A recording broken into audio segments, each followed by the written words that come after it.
Hari ini ada vokalis Timun Jelita, Mutiara Madea. Jadi Dek, biasanya aku kalau podcast tuh nanya-nanyain tamu. Sekarang aku ditanya-tanya karena namanya ngabuburit nanya-nanya. Oke, kamu udah ikut aku. Kita punya project dua musik. Kamu yang nyanyiin. Kita juga udah live beberapa kali. Kamu punya pertanyaan apa buat aku? Aku ada beberapa pertanyaan. Sikat. Tapi kayak mencela gitu topiknya. Mencela. Iya, Oke. jadi dari kesini gitu, nggak apa ya? Nggak apa-apa. Okay. Aku ada mau curhat sekalian. Oh ya boleh. Curhat sekalian. Soal ini mantan pacar. Enggak, bukan. Ya, Tapi percintaan juga. Sebelum di Bali itu nggak boleh ya, nggak boleh. Nggak apa sih Boleh ya? kan.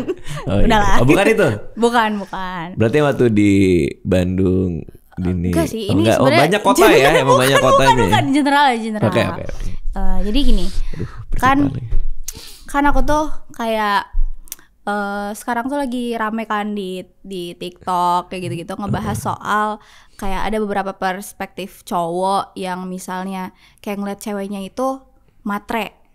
Tapi ceweknya matre. Iya, cowok ngeliat ceweknya matre. Tapi sebenarnya ceweknya tuh ngomong ke cowoknya kayak gue cuman realistis aja kayak gitu. Ini kasusnya misalnya ceweknya ngomong ke cowoknya, gue cuma realistis. Iya, terus cowoknya ngomong kayak, tapi lo kayak matre gitu. Terus ceweknya ngomong gue realistis aja kayak gitu. Terus udah gitu, ini itu kejadian sama beberapa temenku juga sih. Bahwa dia dianggap matre. Iya, tapi karena Menarik gini, karena posisinya kayak gini, misalnya katakanlah salah satu tuh udah kerja. Jadi misalnya si ceweknya udah kerja, cowoknya belum gitu. Ya cuman ya kayak gitu. Kadang ketika misalnya ceweknya ada nuntut apa kayak gitu, cowoknya kadang mikir nih si cewek ini matre atau nggak pengertian. Nuntut apa ini gimana nih? Konkretnya gimana? Nuntutnya itu kayak check outin ini dong Shopee-ku. Mungkin ada aja sih kayak gitu. Itu mah kenapa dia harus check out? Kalau itu mah iya. Tapi misalnya ya kayak aku lagi di dealer nih, boleh transfer nggak? Ya itu mah enggak sih itu mah. Cuma maksudnya kayak gimana? misalnya ya ada aja kadang obrolan yang kayak gitu. Aku juga pernah ngalamin kayak gitu yang kayak. Kalau kasus kamu gimana? Kalau aku gak pernah minta apapun kayak barang atau kayak gitu ke pasanganku, gak pernah sama sekali. Cuman kalau misalnya kayak makanan tuh ganti-gantian kayak gitu. Bayarinnya ganti-gantian. Bayarnya ganti-gantian. Cuman ada waktu itu aku kayak pernah ngalamin yang emang aku terus nih yang mostly spending selama hubungan itu berjalan kayak gitu. Itu aneh. Nah, kalo terus itu aneh. Aku tuh mau ngomong ke pasanganku pada saat itu kalau misalnya kayak aku tuh sebenarnya cuman apa ya, kayak aku kayak gini karena aku tuh mikir dia belum punya pekerjaan gitu. Jadi aku tuh merasa ini dia pertanyaannya udah nyiapin banget ya ternyata. Oh ini serius nih pertanyaannya. Kamu beneran nyiapin ya? Abis kemarin di chat kakaknya kan boleh nanyain investasi gitu. Wah aku mah gak ngerti ya. Ya apapun boleh boleh. Kamu boleh nanya ya, apapun. Jadi love story. Terus ya itu, jadi aku nggak enak minta ke dia itu kalau misalnya ya minta apapun lah, karena aku ngerasa dia belum punya pekerjaan gitu, sedangkan aku alhamdulillah bisa dapet kayak gitu sendiri. Waktu itu kan kamu podcaster kan, ini kontrak ya, itu pada zaman itu kan? Iya betul, adalah lalu. kayak gitu juga ngerasain ya gitu lah. Ini sebenarnya beberapa cowok juga sih. Beberapa cowok? Iya. Oke ya. Beberapa cowok. Iya terus udah. Tapi hampir semua sama? Enggak kok. Kamu emang tipe kamu yang nggak punya pekerjaan? Itu tipe kamu? Enggak. Tapi beberapa cowok semuanya tidak punya pekerjaan. Tapi ya sih. Bener tipenya. Tapi ada juga yang dia baik, gak pernah nuntut apapun. Cuman tapi emang mindsetku aja yang kayak ngerasa ya karena dia belum kerja, aku jadinya nggak enak mau minta nuntut apapun gitu. Tapi benar bahwa setiap cowok yang kamu yang dekat atau berpasangan sama kamu itu memang tidak punya pekerjaan, itu benar berarti? Betul. Betul. Selalu kayak gitu. Beberapa aja. Oke. Nah, pada kasus yang dia punya pekerjaan, itu kamu yang tetap kamu yang bayarin atau dia juga chip in? Kalau dia punya pekerjaan. Pernah nggak? Pernah punya pasangan yang dia punya pekerjaan. Pernah. Berarti dia yang bayarin atau kamu karena? Kadang aja sih. Pokoknya aku nggak pernah yang kayak setiap kita pergi kamu yang bayar gitu, nggak pernah. Oke. Karena kalau aku sih mikirnya karena dia bukan suami aku atau apa gitu, jadi dia nggak punya tanggung jawab dan kewajiban kayak gitu. Dianya maksa nggak kayak? Oke deh, kamu nggak mau bayar, kamu nggak mau dibayar nggak apa-apa, tapi kayaknya mending aku aja deh karena aku yang ngajak kamu pergi gitu. Dia lebih ke gak usah kamu yang bayar, biar aku aja kayak gitu. Tapi kamu nggak mau? Kadang aku ya udah, tapi di date berikutnya nih aku yang gantian kayak gitu. Nah, itu bagus sih. Ya cuman maksudku kan ada nih beberapa cewek yang dia tuh maksudnya dia nuntut nih ke cowoknya kayak tadi aku bilang. Tapi cowoknya malah ngomong kayak ya lu matre, kayak cewek matre kayak gitu. Tapi ceweknya ngomong ya aku cuman realistis aja, masa aku mau kayak bayarin dulu terus apa? Ya apapun lah, misalnya ini kasusnya kayak misalnya kayak pacarannya udah lama atau apa kayak gitu loh. Kan ada aja yang cewek yang kayak gitu, kayak dia pengen apalah, tau lah masa depan dia itu bakal kayak gimana sama si cowok ini. Terus mungkin dia ada background kayak sama keluarganya itu dari kecil di treatnya cukup semuanya. Sedangkan cowoknya gak bisa kasih semuanya gitu. Maksudku. Menurut kakak kayak gimana kalau misalnya kayak gitu? Kayak pertanyaannya adalah apa tanggapanku ngelihat cewek yang minta sesuatu ke cowok, dia bilangnya realistis tapi cowoknya bilang matre, pendapatku apa gitu? Iya betul. Oke, nih seru nih. Aduh seru banget pertanyaannya. Yang pertama menurutku adalah itu semua case by case sih. Tergantung permintaannya apa, memang. Karena permintaannya apa dan kepada siapa. Kalau katakanlah dia pasangan dia seorang yang kaya raya banget ya, yang punya 100 hotel di Indonesia gitu misalnya. Terus dia minta, aku lagi pengen makan Jepang nih, tapi aku nggak ada duit. Boleh nggak kalau kayak kamu dulu yang ini, yang nalangin. Aku tuh pengen banget sebenarnya gitu. Aduh aku nggak enak sih ngomongnya misalnya. Ya kalau dia punya 100 hotel di Indonesia, kayak di hotel aku aja ada ini di bawah restoran Jepangnya misalnya gitu ya kan. Artinya si cowok ini pasti tidak akan menganggap dia matre juga gitu, si cewek itu matre, karena buat dia ya itu kan bagian dari apa yang biasa gue lakukan sehari-hari juga. Tapi sebaliknya kalau misalnya katakanlah cowoknya kayak kamu bilang ya, dia nggak punya pekerjaan apa segala, terus tiba-tiba pengen banget nih makan restoran Jepang yang mahal nih, masa kamu nggak bisa bawa aku ke situ? Ya mungkin cowoknya bisa jadi kayak lo nggak ngerti kondisi gue deh, gue lagi kesulitan nyari pekerjaan, gue aja nabung buat hidup sehari-hari susah, tapi lo malah bilangnya kayak gini. Artinya ya mungkin bisa jadi keluar tuh kata-kata matre itu. Jadi artinya case by case dan kepada siapa dan bagaimana orang itu nanggepinnya. Karena kata-kata matre itu kan biasanya keluar dari si cowok kan. Nah definisi matre tiap cowok kan beda tuh. Betul. Ada batasnya dan ada ego juga di situ. Kayak gue kalau nggak bisa memenuhi, gue kayaknya terlihatnya lemah dan gak bisa support, paham gak sih? Mungkin rasa dia kena juga di situ, ya akhirnya keluar matre lah, nggak tahu diri lah, apa segala macam gitu. Nah menurut aku itu sih, jadi emang kepada siapa dan pada kondisi yang kayak gimana orang terimanya kayak apa. Nah kalau kasus kamu ketika kamu punya pasangan, mungkin kamu jadi hati-hati kan jadinya kan. Kok di kanan kiri banyak banget orang dibilangin matre hanya karena si ceweknya bilang ABCD. Betul. Nah mendingan dari awal nih, ini yang aku lakuin sama Nisa. Dari awal ngomong, duit itu apa sih buat kita? Nah kalau aku dari awal udah ngomong sama Nisa, duit itu untuk aku ngebeli waktu kita nanti di masa tua. Jadi aku agresif banget buat dana pensiun. Nah Anissa itu apa uang? Oh uang itu buat hobi, buat reward myself kayak gitu-gitu. Terus makanya akhirnya kita ngobrol panjang tuh, reward myself tuh definisinya tuh kayak gimana, segala macam apa. Dan akhirnya Anissa jadi belajar nabung karena dia nggak pernah nabung dulu. Nggak pernah nabung, nggak pernah invest. Akhirnya ngobrol sama aku panjang, ya udah akhirnya kita sepakat uang tuh kayak gini. Nah terus ngomonginnya juga dengan di atas kertas dengan kepala dingin. Kayak aku aja dia tahu. Kan Anissa megang ini ya daftar keuangan aku keluarga sekarang kan. Dia ada angkanya. Aku punya uang pensiun, dana pensiun udah kekumpul kan. Dia tahu angkanya juga, aku juga kasih tahu dia. Dia juga ngerasa kayaknya masih bisa ditambahin ya dana pensiunnya. Aku juga ngerasa bener juga sih, kayak kalau aku tambahin kita bisa kayak gini-gini pas masa tua nanti gini-gini. Jadi pembicaraan kayak gitu selalu terus ada dan gak apa-apa dan biasa aja. Nah jadi kamu Mutiara Amadea menurut aku harus nyari seorang laki-laki yang ketika membicarakan uang, baik dia nggak punya uang maupun dia ada uang, itu bisa bersikap dengan santai gitu loh maksudnya. Jadi jangan sampai kamu ketemu orang, karena uang ini sangat sensitif. Iya betul. Dan kaitannya sama ego pasti. Betul. Apalagi kalau kamu udah kerja, dianya belum, atau pekerjaan kamu lebih baik, uang kamu lebih banyak, dianya tidak. Nah itu kadang-kadang ada cowok-cowok yang ngerasa dia tidak lebih worthy dari kamu. Sehingga cara dia harus mengendalikan relationship-nya, gue harus kelihatan di atasnya dia dengan cara-cara yang sifatnya jadi lebih destruktif. Kayak misalnya, aku maunya gini, nggak usah atur aku gini-gini. Kamu terus nurut, nih sama cewek terus nurut sama cowok. Bukan karena dia pengen kamu nurut, tapi karena soal uang dia udah agak kalah, dia harus nyari nih penyimbangan relationship-nya apa. Gue masih mau dianggap, gue masih mau punya power gitu. Nah di dalam sebuah relationship power balance tuh kadang-kadang permainan itu juga suka muncul tuh. Gue lebih berkuasa dari dia nggak sih? Sebenarnya gue nggak mau kalau gue di bawah dia. Maka kalau dia mau makan ini gue paksain ini aja. Dia harus nurut. Karena dan itu aspeknya bisa macam-macam gara-garanya gitu loh. Nah uang sumber yang paling pertama.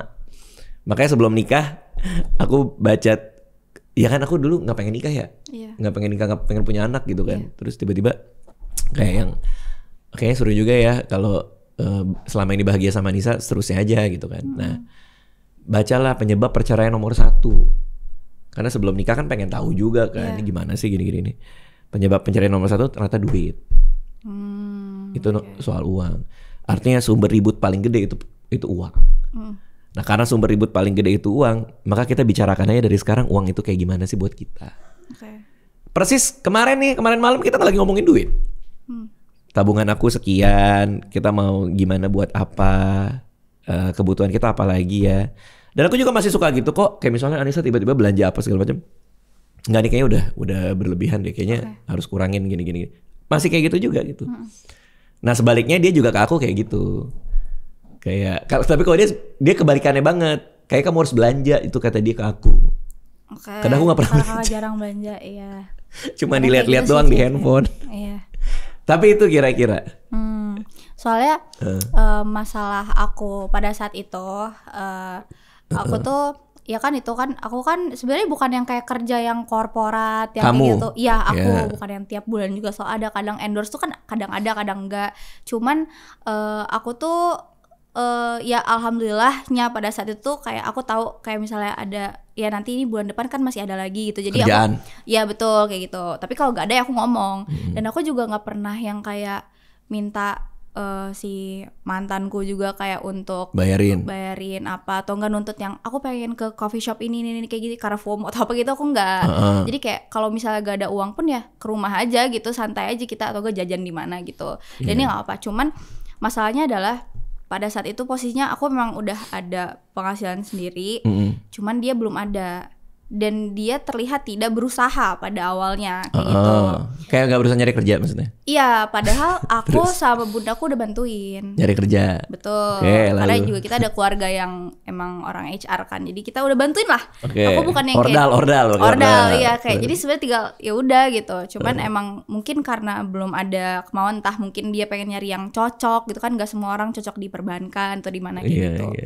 Cuman masalahnya adalah aku tuh bingung gimana cara aku ngomong ke dia tanpa harus tanpa dia tuh harus ngerasa harga diri dia tuh lagi kayak diinjek-injek kayak gitu loh. Ya itu dia, kamu harus nemuin pasangan, ini mau cowok mau cewek ya, yang bisa membicarakan semua hal tanpa takut merasa terinjak-injak. Soalnya kayak waktu ada momen dimana akhirnya kita bahas ini gitu, aku ngomongnya pelan-pelan banget kan supaya gak kelihatan kayak lu tuh belum kerja gitu kan. Tapi jatuhnya dia malah kayak oke, iya aku emang belum kerja, aku yang bikin aku tuh ego kena. Iya pasti kayak gitu. Dan aku juga emang nanya ke temanku yang cowok juga pada bilang itu pasti dia ngerasa kayak ya itu egonya kena kayak gitu karena dibahas soal itu. Ya itu susah sih karena itu jadi salah satu alasan aku juga akhirnya memutuskan untuk tidak kerja. Enggak dong, maksudnya untuk mengakhiri hubungan itu. Nah, tapi di satu sisi aku tuh mikir lagi, apa aku nih matre ya kayak gini ya, kayak gitu. Enggak sih, kalau buat aku sih enggak. Kalau itu bukan definisi matre buat aku. Itu realistis aja. Karena tahu semua orang pengen punya pasangan yang sesuai dengan seleranya dia kan. Ya selera orang kan bisa beda-beda. Nah, selera kamu pengen punya pasangan yang emang giat untuk bekerja dan mencari kerja dong. Betul. Ya kan? Ya enggak sih, kalau buat aku sih enggak. Kalau soal definisi matre itu kayaknya enggak. Cuman dari awal memang harus nemu pasangan yang mau dikasih tahu, mau dikoreksi tanpa harus egonya merasa tersakiti. Itu yang paling susah. Memang itu yang paling susah. Apalagi laki-laki. Nah, kebetulan karena aku kerja di kreatif ya, dan kebetulan juga karena aku sangat bergantung sama kritik orang untuk bisa lebih baik. Terutama kayak kita kan bikin project Timun Jelita 2 yang EP 2. Itu kan kayak aku bilang ke kamu kan, Dek, orang-orang kritikannya buat EP 1 ini, ayo kita perbaikin di EP 2. Jadi kamu harus fokus di ini gitu kan.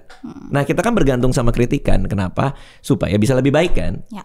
Nah, tapi kan gak semua orang paham bahwa yang namanya kritik itu supaya lu jadi orang yang lebih baik kan. Betul. Beberapa orang kayak dikritik, misalnya EP 1 dikritik, kayaknya kurang bagus deh lagu yang gini kali ini. Gitu.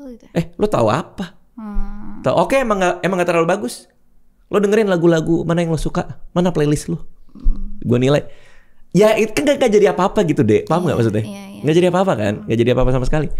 Nih mungkin banyak yang gak tahu juga. Cuman kan inget gak, aku tiap kali kita recording, begitu kelar aku nelpon kamu kan. Iya. Aku nanya yang kurang yang mana. Dan ini gongeng nih, gimana kerja sama orang-orang ini. Betul. Kita evaluasi satu-satu tuh. Mereka gak ada yang tahu sama sekali tuh. Iya kan? Iya, bahwa aku pengen tahu mereka kurangnya apa segala macam. Sehingga ketika ada kurangnya, aku tinggal nelpon, aku tinggal bilang, ini untuk kerja sama kita kurangnya seperti ini. Emang butuh banget itu. Nah kalau ternyata orang yang kerja bareng kita, kamu ada notes, aku ada notes, aku telepon dan dia nggak terima sama notes itu, ya udah nggak kerja lagi. Paham nggak maksudnya? Kan ya ngapain gitu? Berarti kan emang nggak mau supaya kita bikin yang lebih bagus. Dan banyak banget orang kayak gitu. Nah kamu harus filter itu sih Dek. Nih kamu umur 22 ya, 23 ya? Tahunnya 23. Terus kita lagi mau jalan EP 2. Terus tiba-tiba nanti pas kita lagi mau manggung, kamu bawa cowok ya kan? Maaf ya bang, nih cowokku lagi bete nih gitu. Mana gitu. Tiba-tiba, ya kan? Iyalah. Iya kan? Tapi artinya kamu harus lebih selektif aja sih kayaknya ya. Nah ini kan aku bicara karena aku dengar cerita kamu. Tapi kan aku gak tahu dari dia perspektifnya kayak apa kan. Siapa tahu ada penerimaan dia yang salah, yang dia juga sebenarnya benar. Karena aku juga gak tahu tuh. Betul. Cuman dari cerita kamu sih menurut aku kayak gitu. Kita juga kayak udahannya juga baik-baik kok. Bukan yang kayak karena ini terus udah gitu aja. Enggak sama sekali. Iya, mungkin dia ada dalam posisi frustrasi juga kan, kita gak paham ya. Iya, aku juga suka nanya ke dia. Kadang kalau misalnya aku nanya progres gitu kan, gimana kamu udah cari kerja belum atau kayak gitu, aku suka nanyain. Tapi aku selalu nanya ke dia juga berkali-kali gitu, kamu ngerasa ke pressure gak kayak aku tanya kayak gini terus aku juga kadang kan aku tuh nahan nanya, tapi bundaku misalnya dia datang ke rumah nanya gitu berkali-kali kayak gimana udah cek ini belum, tadi bunda kirim link ke kamu ada lowongan kerja, kamu udah cek? Iya gitu. Dan aku kadang suka ngeliat ekspresi dia aja yang kayak dia diem kayak gitu, maka aku suka tanya ke dia kayak kadang juga aku minta maaf kayak maaf ya kalau misalnya kamu ngerasa tertekan apa gimana, cuman tapi ada usahanya nggak, tapi kelihatan nggak bahwa dia ngirimin lamaran, dia datang ke sana sini waktu gitu. Itu sih enggak, makanya aku mutusin untuk cabut. Tapi memang tidak ada kelihatan. Betul, karena ya itu Kak, udah maksudnya kita juga udah sama-sama bantuin gitu. Kayak aku bahkan pernah waktu ngurus skripsi dia gitu, aku emang sampai nyamperin ke rumah dia subuh-subuh buat nganter dia ke kampus supaya dia mau ketemu dosen kayak gitu. Tapi setelah udahan baru tuh kelihatan dia mulai berprogres. Aku juga ada ngobrol sama dia, terus dia kayak ngomong, ya nanti aku ada interview kerja. Bagus lah kata aku kayak gitu. Iya, jadi tuh aku tuh karena aku waktu kecil ya, aku dari keluarga yang berkecukupan kan. Aku tinggal di Blok S di Senopati itu, di rumah keluarga aku dulu. Aku tuh nggak bisa kalau lagi libur di rumah tuh nggak boleh sama mamaku. Itu aku diomelin tuh, kamu keluar cari kerja. Libur kuliah bahkan cari duit, gimana caranya cari aja, dia bilang gitu. Nah gara-gara itu aku di kepala aku jadi ngerasa bahwa anjir ya lagi gue disuruh nyokap gue gini, nyari apa ya. Aku sempat ngelamar ke Kinokuniya PS, toko buku Kinokuniya. Jadi apa? Buat jadi staffnya dia tuh yang beresin buku segala macam. Udah sempat dipanggil, sempat interview, dia juga nanya, kamu mau ngelamar ke sini mau apa, karena suka buku, suka ngedata gitu-gitu kan, apa buku ini buku segala macam. Nah di saat yang bersamaan juga ngelamar di tempat lain di sebuah perusahaan media. Nah keterimanya di situ waktu itu buat magang-magang doang lah. Nah abis itu yang kepake di kepalaku gitu, bahwa gimana pun caranya, gimana duit itu ada gitu. Iya. Ya kan. Nah akhirnya yang aku beberapa kerjaan pertama aku nerjemahin dokumen legal pakai bahasa Indonesia ke dalam bahasa Inggris, dan begitu pun sebaliknya karena aku kuliah di luar dulu, sempat kuliah di luar negeri. Aku bukan orang hukum, aku nerjemahin ya udah nerjemahin aja karena kebetulan ada yang minta ditolongin. Nah itu lumayan tuh, satu halaman berapa duit gitu. Nah tapi artinya kamu kadang bisa ngelihat kalau ada orang yang apa aja juga disikat, yang penting jadi duit selama kerjanya bener ya. Iya. Nah mungkin kamu nggak lihat itu juga kali pada saat itu. Kamu harus hati-hati deh. Kamu udah di Jakarta nih. Kamu udah ketemu cowok belum? Udah belum. Lagi dia udah mikir belum. Bumble udah pakai dong? Enggak pernah pakai Bumble. Tapi waktu itu ada temanku yang ngasih tahu ada yang pakai foto aku anjay di Bumble. Sama ada juga. Iya, ada yang pakai foto aku juga. Tapi Kak, kalau misalnya soal ini nanya lagi yang baru nggak apa? Boleh, nggak apa-apa. Tapi masih tentang love life. Nggak apa-apa. Nggak apa-apa. Ini simulasi Ale aja nih. Oke. Simulasi Ale 20 tahun lagi nih. Oke. Jadi kalau misalnya kakak punya, ini dulu aja deh. Kakak percaya nggak kalau misalnya sahabat cewek cowok sahabatan itu ya sekedar sahabatan doang? Mereka nggak akan ada yang nyimpen rasa gitu. Waduh, berat banget lagi. Coba kita tanya Gilang ya. Gimana Gilang? Gilang gimana Gil? Mungkin nggak? Aku lagi relate. Kalau pertanyaannya mungkin apa enggak? Iya. Jawabannya mungkin. Oke. Persentasenya kecil. Jadi mungkin, tapi sedikit orang yang bisa tanpa apapun, menurutku. Tapi banyak pasangan yang kayak worry kalau misalnya pasangannya tuh punya sahabat lawan jenis. Apalagi posisinya kenalnya udah lebih lama daripada kenal sama dia gitu sebagai pacar.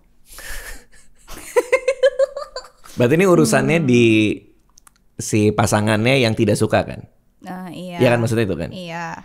Pasangannya nggak suka karena pasangannya punya sahabat lawan jenis. Oke. Yang posisinya itu sahabatnya ini berarti udah kenal sama si cewek ini tuh atau cowok itulah udah lebih lama daripada dia sebagai pacar gitu. Berarti pertanyaannya kita sebagai siapa harus bersikap mana nih?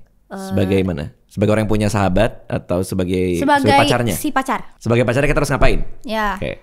Menurutku, aku pernah nggak ya dalam posisi itu? Bentar, aku cek ya. Kebetulan aku ada sahabat SMA, teman lama SMA yang sempat kontak lagi, terus main ke rumah, mau nanya-nanya soal buku segala macam.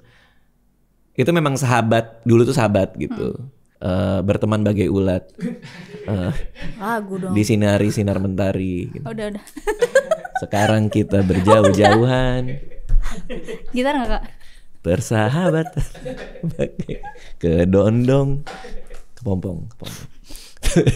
Terus ya itu biasa aja karena emang gak sedekat itu juga kan. Sekarang kan ya kan udah punya keluarga masing-masing juga. Cuma tuh Anissa juga biasa aja ngeliatnya kayak itu siapa? Kemarin datang ngobrol sama kamu di ruang tamu gitu. Oh itu teman baik aku dulu pas SMA. Aku sering dikasih rekomendasi buku sama dia apa segala macam. Oh gitu. Udah biasa aja. Selama kita bisa ngasih lihat selama si pasangannya bisa ngasih lihat emang beneran sahabat sih kayaknya menurut aku nggak masalah ya sebagai pacar ya untuk ngelihat ini sahabatnya dia nih. Nah tapi memang ada momen-momen, kalau ada momen-momen mencurigakan sebaiknya jangan. Misalnya malam-malam pergi berdua. Ya sih, pergi berdua tuh agak aneh sih. Nonton berdua. Nonton drakor berdua, iya. Cari tapir berdua. Tapi gimana kalau misalnya itu mencurigakan sih. Pada akhirnya kayak si pacar itu ngomong ke gimana ya, misalnya ya kita posisi pacar ya. Misal aku ngomong ke pacar aku nggak suka kamu sahabatan sama dia meskipun kalian udah kenal lama. Aku nggak mau kamu berhubungan sama dia lagi. Pendapatku 100% valid, nggak apa-apa buat aku. Iya. Kenapa? Karena kamu nggak nyaman dan ketidaknyamanan itu harus diomongin. Oke. Yang menurut aku jangan diucapkan, kamu nggak boleh berhubungan lagi sama dia, itu menurut aku jangan. Jadi yang harusnya diucapin apa? Aku nggak ngerti apa-apa ini ya. Aku bukan psikolog, aku bukan apa. Ini banyak banget yang nonton kayak. Kayaknya relate. Enggak, jangan ikutin kalau nggak masuk ya. Gue takut salah nih, gue nggak ngerti apa-apa anjir. Jangan ikutin. Oke. Ini pendapatku pribadi kan. Semua ketidaknyamanan diomongin itu 100% harus. Harus sedikit apapun. Harus. Tapi Yang bagian belakang kamu harus menjauh dari dia, blok dia, itu jangan. Ketidaknyamanan nih diomongin, baru baru nyarinya bareng.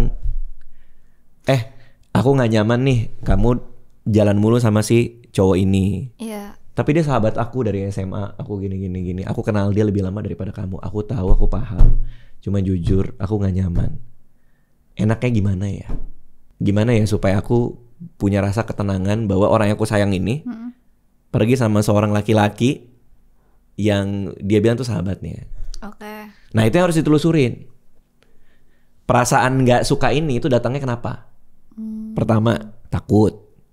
Dulu pernah diselingkuhin, sekarang ini ada cowok lagi, gue takut tuh terulang. Diomongin, aku tuh takut nih terulang lagi. Makanya aku ngomong kayak gini ke kamu. Takut. Kedua, nah ini yang agak susah nih. Kedua, merasa tersaingi. Kamu kayaknya lebih ini sama dia dibanding sama aku. Oke, insecure gitu ya? Insecure. Nah itu, nah kalau ini kita harus beresin sendiri nih. Karena itu hubungannya sama perasaan kita kan. Nah baru tinggal bilang gimana biar kamu ngerasa secure. Kalau aku pribadi, aku ngerasa yang namanya pacar ya pacar, sahabat ya sahabat. Karena semua ada porsinya perannya sendiri. Iya. Sangat maruk banget kalau kita udah jadi pacar. Gue mau ngambil peran sahabat juga. Kan kita kita punya ruang-ruang itu sendiri gitu loh.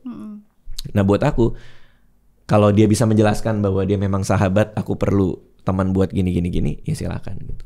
Apalagi jangan ngomongin kita kan. Dia ngomongin sama sahabatnya tentang pacarnya kan, kan biasa gitu tuh. Ya kalau aku sih, kalau aku tipe yang nggak masalah.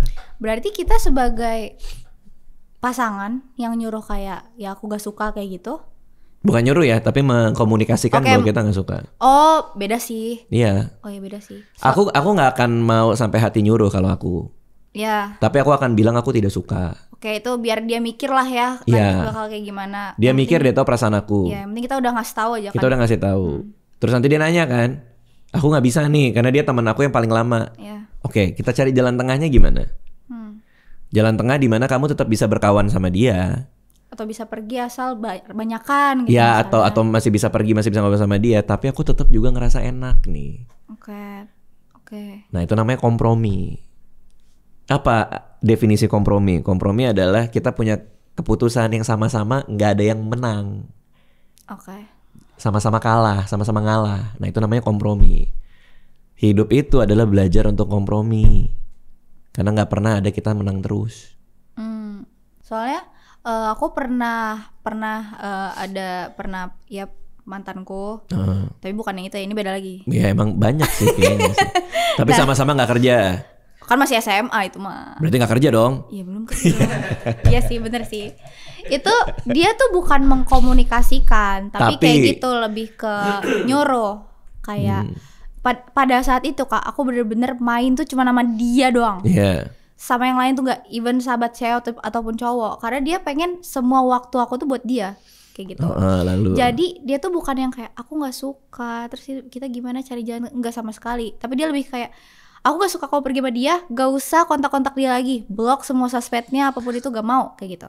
Kamu ngapain sama si cowok ini? Ya gak ada. Gak ada kan? Kayak aku dari SMP tuh punya grup juga kayak gitu. Punya kita berlima lah kayak gitu.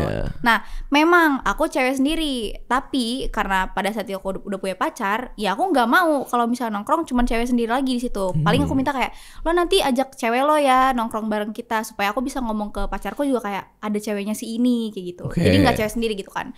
Cuman dia tuh lebih ke kayak nyuruh buat nge-cut off. Berarti kalau misalnya nge-cut off, kita minta pasangan kita untuk nge-cut off sahabat-sahabat dia atau apa, itu bisa dibilang toksik. Kamu suka nggak? Kamu suka nggak disuruh cut off sahabat-sahabat gitu? Kamu nyaman nggak? Enggak. Ya udah berarti kamu harus ngomongin kan? Tapi aku takut malah dibilang nanti nggak memprioritasin pasangan. Ya berarti kan dia yang menang, kamu yang kalah kan? Iya. Ya tapi kan hubungan nggak kayak gitu kan? Hubungan adalah untuk tahu gue juga kalah, dia juga kalah, tapi kita ketemu nih tengahnya apa. Kan gitu kan. Ya namanya relationship kan problem solving kan. Karena dua orang yang kepalanya beda kan. Ya kalau satu menang terus yang satu kalah, ya gak fair dong buat pasangannya kan. Makanya mencari pasangan itu nih buat aku ya, untuk mencari siapa yang bisa diajak kompromi dan pada batas mana kita mau saling kompromi ketidaksukaan kita satu sama lain. Kalau memang tidak bisa dapat itu, ya udah nggak usah pacaran kalau buat aku. Oh lo tipe yang kayak gitu, iya. Lo emang maunya gini, gue tuh ngerasanya kayak gini. oh kalau kayak gitu kita nggak ketemu nih. Jadi gue kalau lanjutin gue tidak akan bahagia sama lu juga kayak gitu. Karena meskipun gue nurut di kepala gue, kayaknya dia toksik deh, kayak kamu bilang tadi. Lah, kan jadi kamu berjalan berdua bersama orang yang di kepalamu toksik banget nih orang. Sementara dia berjalan berdua sama kamu di mana kayak dia tidak pernah menghargai aku. Lah, terus gimana ini? Gak ada titik temunya ya? Gak ada. Jadi biarkanlah dia ketemu sama cewek yang ketika digituin putus hubungan sama orang ini. si ceweknya menerima sebagai berarti dia sangat menyayangi aku. Karena dia begitu meremas diriku. Nah itu cocok, udah silakan sana berdua lu. Ngerti gak maksudnya? Ya kalau buat kamu mungkin gak cocok gitu. Kan masalah cocok-cocokan. Iya sih. Aku tuh bukan aku sebenarnya tipe yang gak begitu senang kayak banyak diatur-atur gitu. Ya, dan ya pokoknya pacaran sama si cowok ini tuh jadi trigger aku banget lah. Kayak pokoknya itu hubungan yang paling worst banget selama aku hidup. Kayak aku ngerasa bener-bener dikekang. Padahal kayak gitu aku kayak lu bukan laki gue sebut tuh juga, namanya tuh. Gitu. Enggak. Bukan suami atau apa gitu. Bahkan bundaku aja sampai ngomong kayak ya aku kayak gak bisa kemana-mana. Bundaku juga sering ngeliat aku kayak berantem itu kayak kita tuh udah kayak anak kecil Kak. Jadi berantem di rumahku gitu, adu cekcok kayak gitu kayak anak kecil. Terus bundaku keluar dari kamar, kalian tuh berantem terus kayak udah. Itu dia ini bunda yang ini. Bunda saya berantem terus. Jangan. Fight. Jangan. 2 juta buat dia. Bunda tuh sampai yang kayak gitu, yang kayak udah ngeliat kita tuh kayak kakak ade yang selalu berantem kayak gitu. Dan permasalahan utamanya adalah di situ, yang kayak sahabat, terus dia sebagai pacar kayak gitu. Padahal maksudku, nah ini kalau dari akunya ya, aku ngerasa kayak udah aku jarang banget main sama sahabat-sahabatku setelah pacaran sama dia. Dijauhkan tuh. Iya. Ya udah aku ikutin gitu kemauan dia nggak mau aku main, ya udah. Tapi kan sekali-kali aku pengen dong, sampai teman-temanku aja kayak lu udah nggak pernah main lagi sama kita hampir setahun. Waktu itu aku udah gak ada kumpul sama mereka. Iya, kan tuh ada porsi itu yang hilang jadinya kan. Iya, tapi itu dia jadinya ngejudge aku yang kayak gitu, yang kayak kamu berarti lebih prioritasin sahabat kamu daripada pacar kamu. Sedangkan aku juga punya pikiran sama kakak kalau misalnya pacar dan sahabat itu punya perannya masing-masing. Iya dong, gitu. Iya jadi. Nah kebetulan aku tipe yang kalau memang nggak seret, aku udah tahu dan dari awal juga mending nggak usah di engage. Kalau aku tipe yang kayak gitu. Contoh ya, misalnya aku nggak suka cewek yang sahabat cowoknya banyak dan sering apalah nginep di rumah sahabatnya atau sering keluar kota bareng sahabat-sahabatnya yang cowok-cowok semua. Terus ketika lagi PDKT lagi ngobrol, si ceweknya bilang aku nggak bisa tuh hidup tanpa sahabat-sahabat cowokku gini-gini karena aku nggak pernah bisa bergaul sama perempuan. Biasanya tuh ngomongnya gitu tuh, sama cewek tuh drama kalau ngobrol gitu. Nah aku tuh tipe yang kayak kalau aku dalam posisi nggak suka yang kayak gitu, ya udah nggak dilanjutin. Karena yang bahaya kita pacaran dengan pikiran mengubah dia. Dia sahabatnya banyak cowok-cowok, tapi gue suka nih cantik nih cewek. Ya udah nanti pas pacaran baru gue kasih tahu. Lah itu justru itu sumber semua masalah. Ketika dalam pikiran kita, ntar pas gue pacaran gue suruh dia ini deh. Nah itu dia tuh. Jadi pas PDKT-nya udah harus nemu emang orangnya ini. Tapi kadang pas PDKT-nya nggak kelihatan. Justru itu makanya PDKT lah sampai kita tahu cara dia marah gimana. Oke. PDKT lah sampai kita tahu tiap weekend dia menghabiskan waktu dengan cara seperti apa. PDKT lah sampai kita tahu hubungannya dengan bapak ibunya kayak gimana. Jadi PDKT itu nggak ngelihat di mana main ke Pizza Hut, terus ngedate di sana di bebek tepi sawah di mana di Citos, duduk ketemu dia terus kayak lucu banget nih gitu. Tapi harus lihat sifat segala macam. Karena pacaran kan akan bareng. Iya kalau ngedate ya cuman di satu masa itu doang. Iya sih. Problem aku juga kayak gitu. Aku kayak selalu pas PDKT aku tuh gak pernah yang kayak lebih dari 3 bulan. Itu udah lama juga sih sebenarnya. Iya sih. Cuma maksudnya kayak kadang pernah aku paling cepet tuh 2 minggu anjay. 2 minggu kecepetan. Iya, terus ya itu jadinya aku gak tahu banyak. Jadi pas dia udah nembak aku langsung gas-gas aja. Dan sifat-sifat itu tuh baru keluar setelah pacaran. Yang dimana pas sifat itu keluar pas pacaran, aku tuh jadinya berpikir ya gitu tadi, aku bisa ngerubah pasangan aku nanti. Kamunya? Gitu. Iya. Okay. Gak kerasa lah berjalan tuh hampir 2 tahun begitu-begitu mulu. Sampai akhirnya aku punya pikiran kayaknya emang yang mau sama aku nih mungkin cuman dia doang, karena dia udah tahu semua sifat baik buruk aku kayak gitulah. Kayak gitu kan. Dan ya itu menurut aku udah toxic banget. Aku pikir dia bisa berubah gitu, padahal ya ternyata emang kalau orang mau berubah itu harusnya dari kemauan diri dia sendiri kan, nggak bisa dipush sama orang lain kayak gitu. Dan aku juga jadi ada ketakutan buat ninggalin dia itu jadinya. Iya. Nah kamunya juga harus bisa nerima sikap-sikap dia dan ngerti bahwa itu nggak apa-apa. Contoh ya, Anissa tuh hampir tiap weekend pasti dia keluar sama teman-temannya, nongkrong di luar atau lagi main padel sama teman-temannya apa segala macam kalau sekarang ya. Dan aku di rumah biasanya. Dan Anissa tuh pulang jam 11, jam 10 kalau lagi bergaul di luar gitu. Ya ada aja yang datang. Aku nggak usah bilang siapa lah ya. Tahu soal itu terus kayak yang kenapa kok istri belum pulang jam segini gini gimana tuh dit gini. Ya buat aku nggak apa-apa, biasa aja. Kan dia punya porsi dia sama teman-temannya. Dia juga tahu gue lebih senang di rumah. Main Monster Hunter, main game ya udahlah gitu. Nah sebaliknya ketika misalnya aku pergi sendiri, kemarin aku lagi nyepi itu di Ancol di hotel gitu sendiri nulis, dianya nggak ikut apa segala macam, dia juga nggak apa-apa karena si Radit lagi butuh, Bang Dika lagi butuh waktu buat ngerjain proyeknya dia tanpa terganggu sama sekali. Nah buat orang lain kayak kenapa kok suami lo nggak mau ada di dekat lo sampai dia harus cabut sendiri gini. Lah itu kan kadang-kadang, nah berarti kan aku nggak cocok sama orang yang ngerasa itu. Sehingga aku tidak menikahi orang yang kayak gitu kan. Iya. Anissa tidak cocok sama cowok yang dia keluar jam 10 sampai jam 10 terus diteleponin gitu. Hargai aku dong sebagai suami. Ada loh. Ada dong pasti yang kayak tipe-tipe yang kayak gitu. Tapi dia menikahi aku yang tidak mempermasalahkan. Nah artinya ketika kamu nikah, kamu pacaran sama orang, kamu udah dapet yang gak apa-apanya ini gitu. Dan kalaupun kompromi, tahu sampai titiknya. Aku yakin nih 100%. Aku tinggal ngomong ke Anissa, aku bilang, kamu udah kebanyakan main sama temen-temen deh. Kayaknya nggak usah deh gitu. Bulan depan di rumah aja. Aku yakin dia mau juga kompromi sampai level itu. Tapi kan aku nggak ngomong gitu. Tapi artinya aku pun juga punya feeling. Kalau aku bilang nggak suka juga pasti dia nggak apa-apa gitu. Itu susahnya sih Dek. Kamu umur 23. Ini waktu-waktunya kamu ketemu orang-orang aneh sih menurutku. Emang iya? Aku udah ketemu dari kemarin. Karena kamu akan tahu sendiri kira-kira yang cocok sama kamu kayak gimana. Ya aku juga tahu ini kan dari pengalaman ya. Ya. Bahwa pada akhirnya gue gak bisa ngubah orang lah. Udahlah. Aku juga ngerasa kayaknya pas dulu tuh juga ya aku juga aneh deh. Oh pasti. Aku juga gitu pasti. Iya cuman ya itu jadi makin kesini tuh aku jadi pengen hubungan yang kayak jelas gitu. Kayak kita mau kemana gitu. Bukan yang kayak aku nuntut oke, tahun depan kita nikah ya gitu tuh enggak. Cuman maksudnya kan ada aja cowok yang ketika ditanya ya ini kita mau, nah ya kayak mantanku kemarin lah.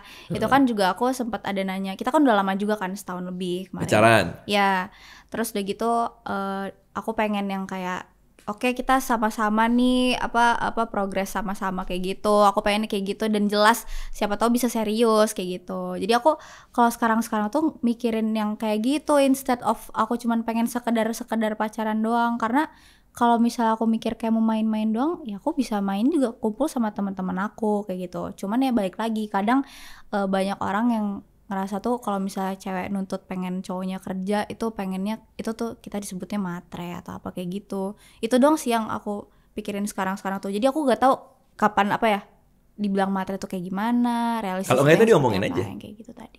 Dibicarain sama lakinya. Dari sama awal. Dari awal. Gimana? Aku tuh sering ngerasa ketakutan bahwa aku takut dituduh matre ketika aku punya nuntut ini. Emang gak bakal ilfil cowoknya? Kalau dia ilfil cari lagi. Karena berarti dia bukan tipe yang mau denger apa yang kita risaukan dan kita ini kan. Which is itu bakal ngimpact buat seterusnya. Iya, Kalau dia ilfil, menurut aku ya, apalagi kalian nih Gen Z ini kan supply banyak banget, di mana-mana. Instagram tinggal DM kalian ini. Yes, zaman gua kan kagak ada gitu-gitu. Yes, tapi artinya kalau dia ilfil, nih kita bicara ngedate ya, first date ya. Firma sah-sah aja buat aku, kan nyari kecocokan. Tapi jangan kayak interview kerja juga, kayak apa rencana kamu 5 tahun ke depan? Bisa kerja di dalam air gitu kan enggak. Terus ini ngomongin soal serius sama pasangan. Oke. Ini udah lama juga ya, udah berapa lama nih? Anjir. Pertanyaan terakhir apa? Gak apa-apa pertanyaan terakhir. Berarti kita nyambung aja nanti ya. Next kamu datang lagi nanya aku lagi ya. Oke. Ini seru nih. Karena ternyata ini juga ya. Seru kan? Seru. Ayo. Karena aku udah lama tidak. Ini pertanyaan terakhir apa gimana? Ya pertanyaan terakhir boleh. Jadi lagi rame juga di sosial media soal married is scary. Tahu gak sih Kak? Emang iya? Ya aku kan belum nikah. Enggak, maksudnya emang iya lagi rame? Iya, itu karena gini, karena terus ada kasus baru gitu loh. Contoh? Selingkuh. Aku lihat lagi yang KDRT itu, anjir. Iya. Itu dia dilamar. Ini baru lewat nih tadi. Dia dilamar. Ada foto dia dilamar, senyum-senyum. Terus cut berikutnya dia foto bonyok gitu. Iya. Darah kering segala macam ceweknya. Iya, ada yang ceweknya, ada yang cowoknya di KDRT, terus ada yang cowok di KDRT. Ada yang punya anak tapi mereka nggak siap, anaknya dilempar-lempar kayak gitu, atau enggak ya kayak gitu tadi, sifat yang nggak kelihatan pas pacaran, baru nongol pas nikah gitu. Nah, kalau menurut Kakak gitu kan, aku kan sebagai Gen Z nih, aku kayak banyak juga nih jadinya cewek-cewek yang ngomong kayak, aduh gue jadi takut nikah nih, kayak gitu-gitu. Tapi itu tuh tentang gimana cara kita milih pasangan aja nggak sih? Maksudnya? Yang pertama ya, kalau di dunia yang kayak sekarang, informasi apapun sekecil apapun akan kelihatan gede meskipun jumlahnya kecil. Kenapa? Karena efek emosional kita melihat itu lumayan kuat, jadi kita ingat terus. Artinya jangan-jangan, aku nggak tahu data ya. Jangan-jangan pernikahan yang tidak KDRT itu lebih banyak daripada yang KDRT. Cuman karena yang KDRT itu secara emosional itu bikin kita kesel, jadi berasanya itu kok lagi banyak banget. Padahal secara proporsi tentu lebih banyak orang yang menikah dengan bahagia kan. Iya banyak. Maksudnya kayak pernikahan orang tua kita aja biasa aja gitu. Maksudnya tanpa ada yang aneh-aneh gitu loh, gak ada KDRT dan lain-lain. Kebetulan memang muncul, tentu kita juga harus aware sama yang kayak gini-gini kan. Maksudnya kalau ada teman yang kena KDRT, kita harus bantuin juga. Tapi artinya mungkin kelihatannya jadi, oh kok banyak ya. Sama kayak kecelakaan pesawat kan. Iya. Kecelakaan pesawat, kalau pesawat kecelakaan, itu kesannya kayak besok gue nggak mau naik pesawat lagi karena baru ada kecelakaan. Padahal secara rasio dan secara statistik, naik pesawat adalah transportasi yang paling aman di dunia ketimbang mobil justru. Oh ya? Iya, secara proporsi lebih banyak orang kecelakaan mobil daripada kecelakaan pesawat secara proporsi. Iya. Cuma kalau pesawat kecelakaan itu beritanya kan gede banget. Iya. Nah artinya jangan sampai kamu patah hati sama pernikahan karena kebetulan yang jelek-jelek itu yang lagi disorot. Karena aku yakin pernikahan bahagia tuh banyak kok gitu. Iya benar. Gitu. Menyikapi supaya nggak takut lagi sama nikah, itu mau banyak ya orang jadi takut nikah ya? Banyak banget. Aku kadang suka, kalau aku sih itu nggak ngimpact ke aku ya, karena aku pikir itu oknum aja. Cuman aku lihat di komen, oknum suami, oknum istri, betul. Cuman maksudnya aku lihat di komen-komennya, kadang juga jadinya banyak cowok-cowok yang kesel. Misalkan kasusnya selingkuh nih, terus cewek-cewek tuh pada komen kayak, aduh aku jadi takut banget, aduh cowok aku selingkuh nggak ya, gini-gini. Terus cowok-cowok yang baca tuh pada kayak, anjir lah, jadi kayak gue yang kena juga nih. Iya kayak gitu. Iya. Kayak gitu jadinya. Ya itu menurut aku lagi-lagi soal nyari pasangannya, kamu harus lihat semuanya. Kadang kalau kita first date kita jadi pura-pura jadi orang lain tahu. Kayak dia suka lagu apa? Oh aku suka lagu jazz gini. Oh ya gue juga suka jazz, padahal dia nggak suka jazz. Artinya kayak topeng-topengnya tuh masih dipakai tuh. Berarti pacaran sama sahabat lebih baik. Pacaran sama sahabat? Iya. Kenapa jadi pacaran sama sahabat? Ya kan kalau first date kan kadang kita pura-pura jadi orang lain. Oh sahabat kita udah tahu asli-aslinya. Bener juga. Kan? Tapi kamu mau pacaran sama sahabat ya jangan-jangan. Enggak. Oh yang itu ya. Yang mana anjay? Bentar dulu, yang mana? Dia sahabat aku Kak. Gue udah curiga gue. Tapi beneran sahabat itu. Kamu ngomong gitu juga waktu di sana. Emang sahabat. Oh iya. Iya, emang sahabat. Tapi sedang mencoba. Berarti dia bisa gini. Karena begitu dia pacaran, kan kakak yang bilang, anjir gue lagi. Oke. Enggak, udah lama kok sahabat. Oke. Menurut aku pribadi ya. Tapi argumen kamu betul sih. Mendingan pacaran sama sahabat karena kita udah tahu baik buruknya. Iya. Aduh, iya juga ya. Aku ngeliat ini Kak. Susah nih argumen ini. Aku ngeliat Kakak tahu Ayudhya sama Dito kan. Temen. Itu kan mereka sahabatan juga kan. Aku ngikutin mereka. Bener. Iya, terus aku ngeliat hidup life after marriage mereka kayak wah indah banget gitu. Oh kalau gitu pertanyaannya gini justru. Oke, kamu sahabatan sama dia, katakanlah udah bertahun-tahun. Pernah lihat dia marah nggak gitu? Kalau nggak pertanyaannya gitu. Pernah lah. Pernah. Aman tuh? Aman. Oh ini udah spesifik ke orangnya ya? Emang kakak masih inget kak? Enggak, tapi aku inget. Aku bilang siapa tuh sama dia tuh gini-gini nih. Terus aku nanya kamu, siapa deh gini? Sahabatku. Beneran kok. Sahabat. Bener-bener sahabatku kok. Gitu. Real serius sahabatan. Oh iya kan cuma. Medo kenapa berkali-kali ditegaskan? Coba cerita dong. Oke.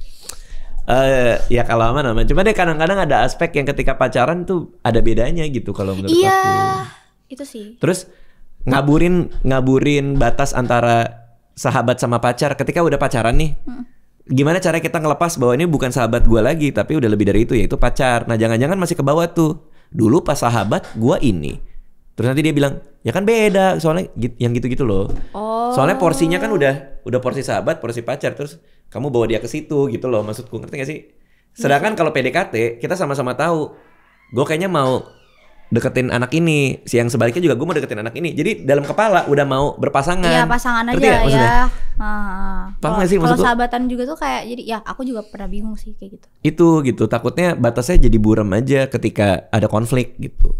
Terus kalau misalnya ada konflik, ya misalnya nih, sahabatan, terus mutusin buat pacaran, terus putus kan pasti nggak akan bisa sama lagi nggak sih? Nah, kamu akan kehilangan dia sebagai sahabat. Makanya banyak orang juga yang nggak confess kalau dia suka sama sahabatnya sendiri, karena dia nggak mau hubungan persahabatan mereka tuh. Wah gila susah banget ya anak-anak ini ya. Makanya gak usah punya teman kayak gue udah nggak ada tuh sahabat. Pandu doang, gue nggak pernah confess lagi. Takut banget. Nggak, artinya apa ya? Artinya gimana ya deh ya? Kalau aku nyaranin sih betul, ya Ayu dia sama Dito emang sangat berbahagia lah ya. Kalau aku boleh nyaranin sih, ya boleh setuju apa enggak sih? Kayaknya kalau emang pengen punya pasangan dari awal memang mindsetnya punya pasangan aja. Takutnya jadi nggak fair buat si sahabat juga kan. Karena sahabat tuh merasa kayak, kalau jadi suka gua sih? Iya. Dia juga jadi bingung kan nanti kalau dia nggak suka ya. Kalau aku mau confess nih selama persahabatan kita aku ternyata suka sama dia. Kan dia nengok ke mana? Oh ke lampu. Gitu jadi ikutan. Ada siapa? Begitu confess, dia yang jadi kayak kebakaran kan. Kalau confess sih, kan ini sahabat. Aduh gue gimana ya gitu. Iya sih. Aku pernah nulis satu cerpen soal itu. Pernah baca gak kamu? Judulnya Cuma Teman, ada di YouTube. Aku baca cerpenku. Ternyata itu yang paling gede view-nya. Cerpen judulnya Cuma Teman. Mungkin banyak yang relate. Kayaknya itu. Makanya aku bikin lagu Sadar Sendiri gara-gara itu. Tentang orang sahabatan tapi saling suka, si pasangannya nggak pernah sadar. Gue tuh suka sama lu, sadar dong gitu loh. Gue biarin lu sadar sendiri deh. Itu gara-gara cerpen itu dan gara-gara itu.